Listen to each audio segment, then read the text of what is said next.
Assalamualaikum warahmatullahi wabarakatuh. Perkenalkan, nama saya Zaidan Alamin. Saya dari kelas Piwar 1A. Di sini saya akan menjelaskan mengenai Alternative Dispute Resolution atau disingkat ADR. Alternative Dispute Resolution. Menurut pasal 1 Undang-Undang Nomor 30 Tahun 1999,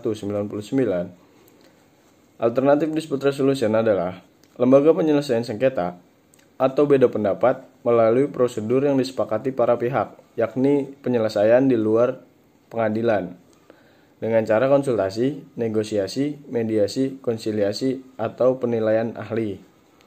Dan terakhir ada cara arbitrase. Di sini saya akan menjelaskan mengenai cara-cara tersebut secara singkat. Yang pertama adalah konsultasi.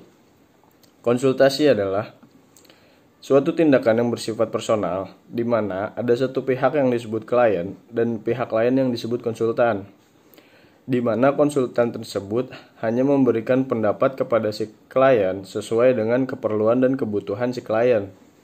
Yang kedua ada cara negosiasi. Negosiasi di sini adalah cara penyelesaian suatu sengketa di antara para pihak yang bersengketa tanpa adanya pihak ketiga. Jadi penyelesaian tersebut dilaksanakan sesuai dengan keputusan kedua pihak yang bersengketa. Yang ketiga itu ada cara konsiliasi. Konsiliasi ini adalah penyelesaian suatu sengketa dengan adanya pihak ketiga yang disebut konsiliator, di mana konsiliator berperan aktif dalam merancang langkah-langkah penyelesaian masalah yang terjadi di antara kedua pihak. Tapi si konsiliator ini tidak berwenang untuk menentukan keputusan akhir. Dia hanya berwenang dalam mencari cara menyelesaikan masalah antara kedua pihak. Penyelesaian akhirnya diserahkan kepada kedua pihak yang bersengketa. Yang keempat itu ada mediasi. Mediasi ini mirip dengan konsiliasi. Namun pihak ketiga tidak berperan aktif. Dia di dalam mediasi ini pihak ketiga bersifat pasif. Dia hanya sebagai moderator yang bersifat menengahi kedua belah pihak. Kemudian ada penilaian ahli. Di sini penilaian ahli yakni suatu upaya untuk temukan kedua pihak yang berselisih dengan cara menilai pokok sengketa untuk mencapai persetujuan. Penilaian ahli ini berupa keterangan tertulis yang merupakan hasil kajian ilmiah.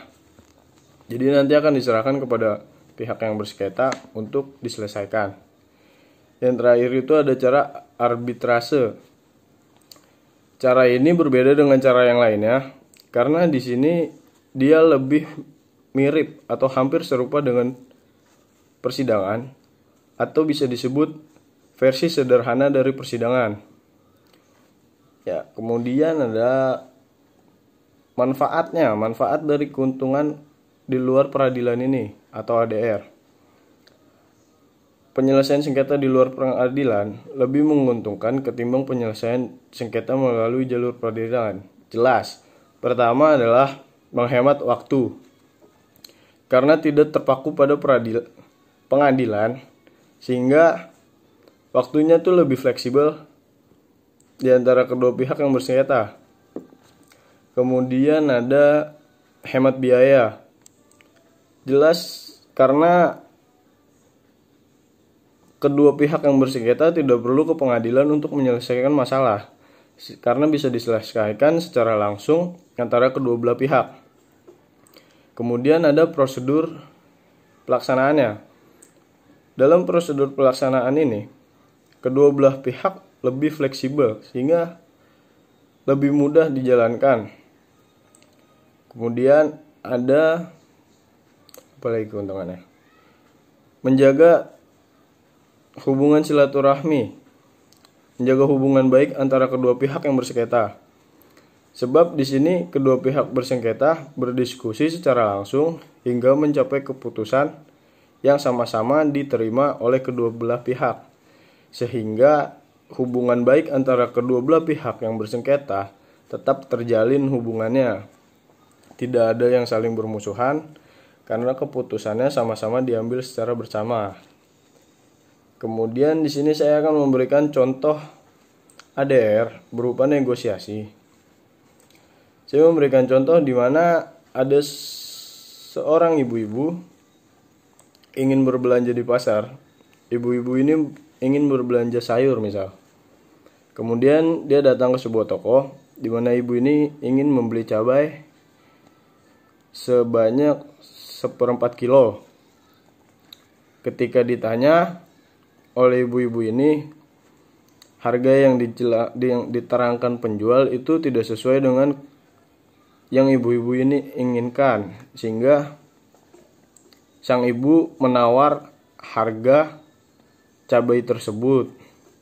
Kemudian terjadilah negosiasi di antara sang pembeli dengan sang penjual, hingga pada akhirnya mencapai kesepakatan di mana kedua belah pihak sama-sama diuntungkan. Ya, seperti itu contohnya. Saya rasa cukup sekian yang dapat saya sampaikan. Kurang lebihnya mohon maaf. Wassalamualaikum warahmatullahi wabarakatuh.